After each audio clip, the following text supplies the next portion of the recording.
Eu não entendo que o presidiário deva ter privilégio. Não deve. Mas não entendo que ele deva ter menos do que dignidade. Devemos isso a ele. Se temos a intenção de que ele tenha pelo menos uma chance de ir lá pagar pelo seu crime e sair disposto a uma nova vida, orientado pela experiência de que o crime não compensa, que se paga aqui. Mas se ele não tem no mínimo, a possibilidade de ser tratado com dignidade, nós estaremos transformando em monstros. E se nós colocarmos este homem, esta mulher de menos de 18 anos nesse ambiente, é claro que ele será potencializado na sua revolta, no seu ódio. E o ódio nunca gera outra coisa que não ódio, que não mais dor. O que estamos propondo? Primeiro, que seja revista a maioridade penal. Para esses casos de crimes contra a vida, de crimes hediondos, e que haja um projeto, um programa de restrição de liberdade, um presídio específico, que não seja a Fundação Casa, mas que não seja o sistema prisional atual, como está, para serem encaminhados exatamente, exclusivamente essas pessoas. Temos duas possibilidades e defendemos a reflexão nessas duas direções. A primeira, de que se reduza, não importa para 16 ou para 14, mas que se reduza. A segunda é a tese da emancipação. Emancipação. A partir do momento que a pessoa cometeu um crime hediondo, ele seja emancipado, penalmente, possa responder como maioridade por esse crime. Agora, o que eu estou dizendo a vocês pode ser um devaneio, porque nós não encontramos um caminho jurídico para isso. O Brasil é signatário de convenções internacionais que o impedem de fazer isso. Nós não encontramos um mecanismo. Nós temos equipes trabalhando a nosso pedido, equipes de consultores na Câmara dos Deputados, para nós encontrarmos uma maneira, uma fórmula que possamos apresentar à sociedade. E nós ainda não encontramos. Nós ainda não sabemos como fazer. Nós estamos trabalhando nisso. E é por isso que eu disse a vocês que talvez o meu maior papel aqui hoje seja o de provocar vocês. Na verdade, o nosso entendimento, o meu entendimento é o entendimento que eu sinto, que eu percebo em 90% do povo de São Paulo e do povo do Brasil. O 90% do povo do Brasil quer exatamente isso. Que uma pessoa, independentemente da sua idade, sexo, cor da pele, religião, origem, etnia, raça, ele responda de forma igual quando comete um ato delituoso, quando comete um crime. Passado o momento da emoção que nos provocou, que provocou comoção nacional, fica a tarefa, fica a nossa compreensão da dor, a dor da família do Vitor, mas da família de milhares que todos os anos, milhares de jovens, que todos os anos têm a sua vida ceifada. Vitor se tornou um caso emblemático, mas são milhares. A maioria deles, desses jovens que morrem, como números como que de uma guerra civil, a maioria são de periferia, a maioria são negros, assassinados todos os dias nas nossas cidades do Brasil. Nós temos que eleger a violência como o inimigo a ser enfrentado e vencido. O Estado precisa assumir o seu papel de levar a segurança pública a sério. E a questão da segurança pública, ela vem acompanhada de outros componentes, como, por exemplo, a educação. E eu defendo que nós podemos transformar o Brasil pela educação. Eu estive entre os deputados que lutaram para que nós conseguíssemos destinar 75% dos royalties do petróleo para a educação e 25% para a saúde. Esse foi meu voto. E está aí o grande desafio a ser vencido.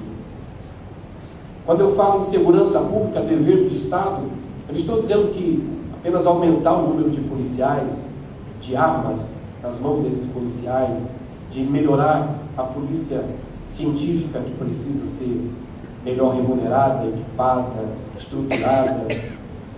Não estou falando que seja apenas isso. Estou dizendo que o Estado precisa assumir o seu papel. Nós precisamos diminuir essas estatísticas de perdas dos nossos jovens, esvaziar essas estatísticas. Jovens que têm sonhos, que têm história, RG, CPF, ideais, projetos, e se tornam um número no meio de uma estatística fria. E nós precisamos encontrar forma. O compromisso da segurança pública, somado com o entendimento de que um dos instrumentos deve ser da educação, da justiça, da promoção da justiça social.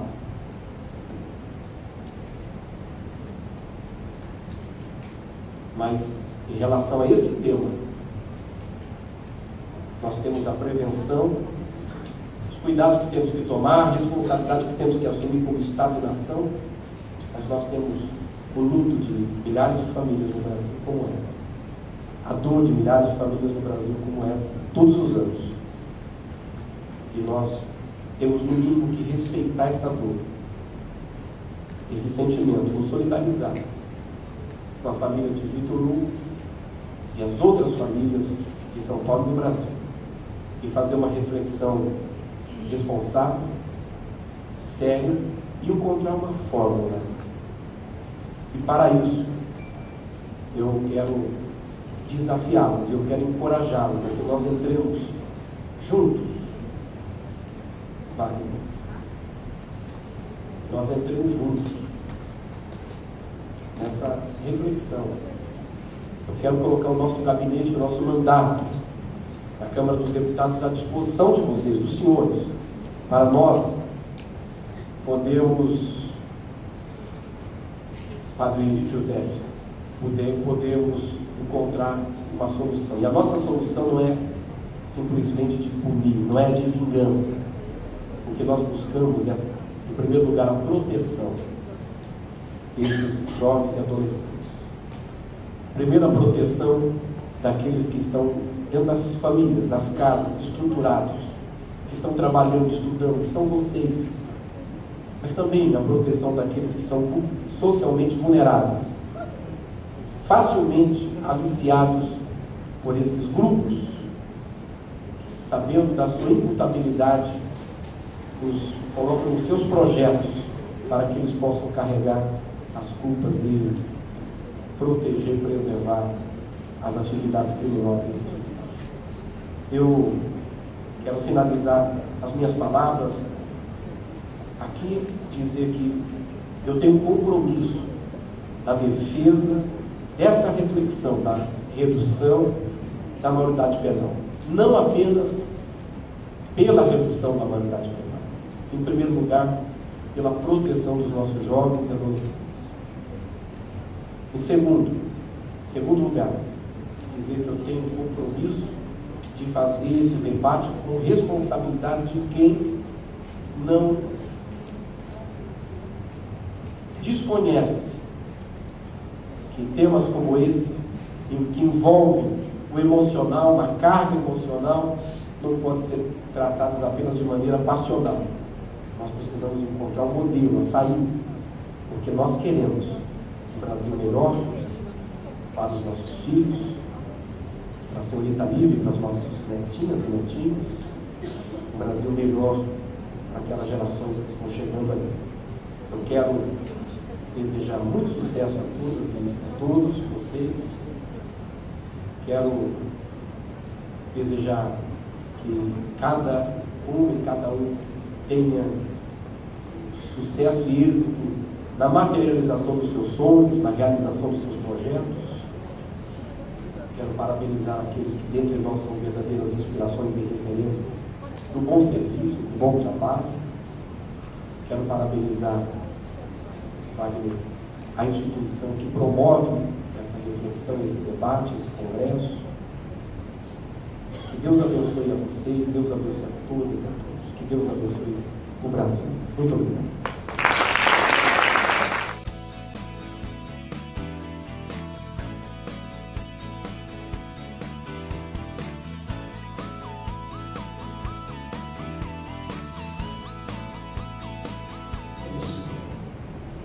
E demais outras situações. A gente tem casos em que o trabalhador, em que o empregador ele fomenta a criação de outro sindicato para poder dividir o sindicato, dividir a categoria e deixar mais confuso.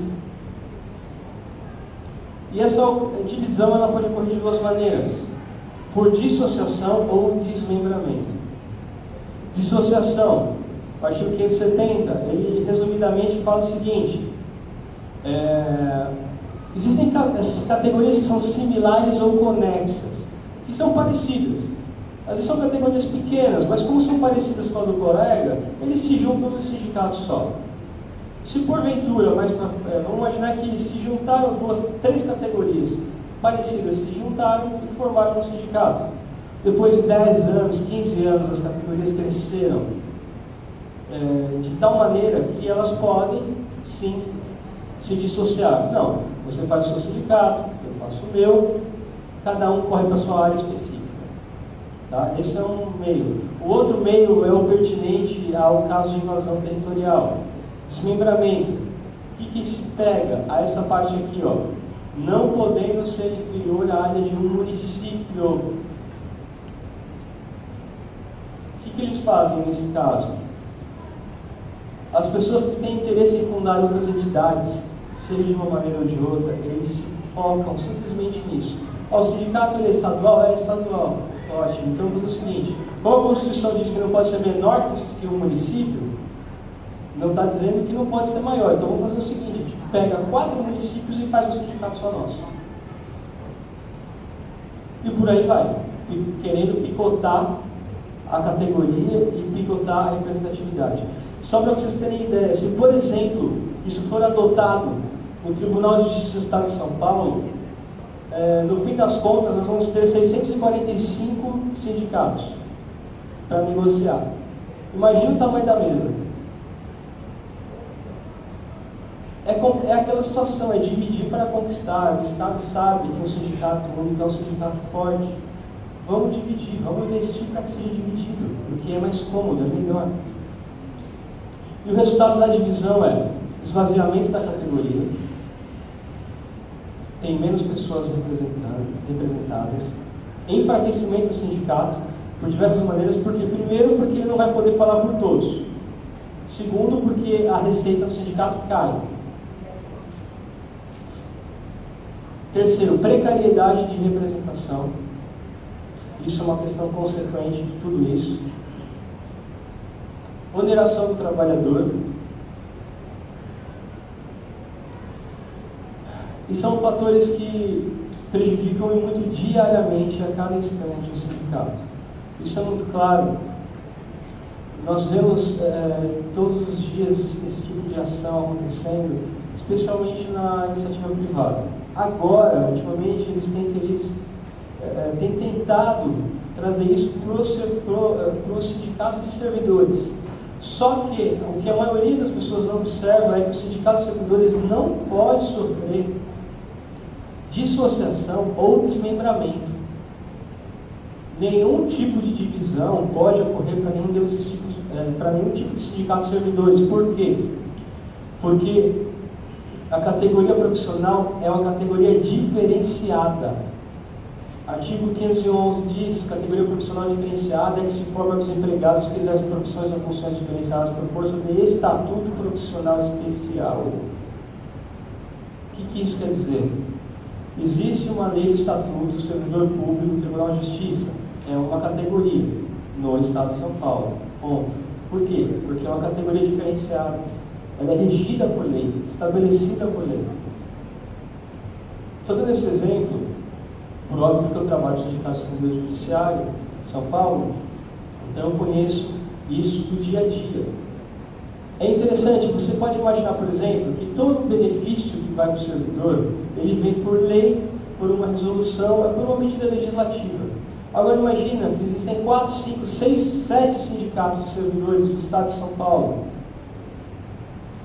Vão ter que ser editadas diversas leis, ou leis especificando para qual região vai ser concedido o benefício ou não. Vamos imaginar que só os servidores, vamos supor, de um hipotético sindicato só da cidade de São Paulo, tenham um benefício.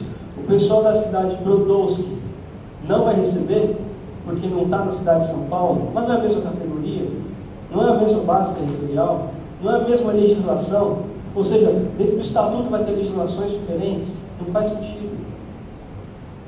Ela vem puxar a orelha de novo aqui, ó. Dizer que acabou o tempo. E esse ponto, ele está resolvido já, inclusive pela jurisprudência. Conforme esse acórdão do ministro Marco Aurélio, a impossibilidade de desmembramento de sindicato, considerado segmentos diversos, decorre de circunstâncias que categorias têm regência legal única, não alcançando categorias simplesmente conexas ou afins, quando prevalece a liberdade de associação. Ou seja, tem ocorrido, sim, temos ocorrido muito, essa circunstância de esvaziamento da categoria, de invasão de base territorial, mas no sindicato de servidores públicos é impossível, juridicamente falando, em função de se tratar de categoria com regência legal única. Posto isso, e também quero encerrar esse ponto, transexplanando isso, tem ocorrido, e é algo danoso para a categoria, é danoso para o sindicato, é danoso para todos, menos para o Estado. E, como já foi dito, é juridicamente impossível. A feitura disso é completamente ilegal. Sim, nós temos muito fomento, nós temos gente insatisfeita. Sim, isso acontece, claro. Só que esse momento de insatisfação, esse momento de luta, esse momento de visão, vamos dizer assim, de opiniões, é o momento em que você tem que chegar junto, em que a categoria deve se reunir, se fortalecer e colocar em debate. Porque é muito fácil eu dizer, olha, eu não concordo com você, então eu vou para lá, você vai para o seu canto, eu vou para o meu canto. Isso não é democracia. A democracia vê o que é melhor para todos, e a Assembleia decidir, e não fundar a minha Assembleia no meu cantinho. Então eu quero agradecer mais uma vez a atenção de vocês, desculpa pela extensão da fala, eu quero agradecer a paciência e muito obrigado. Gente, um abraço, muito obrigado por tudo, eu amo vocês. Vamos para a recepção, um abraço no coração de cada um de vocês.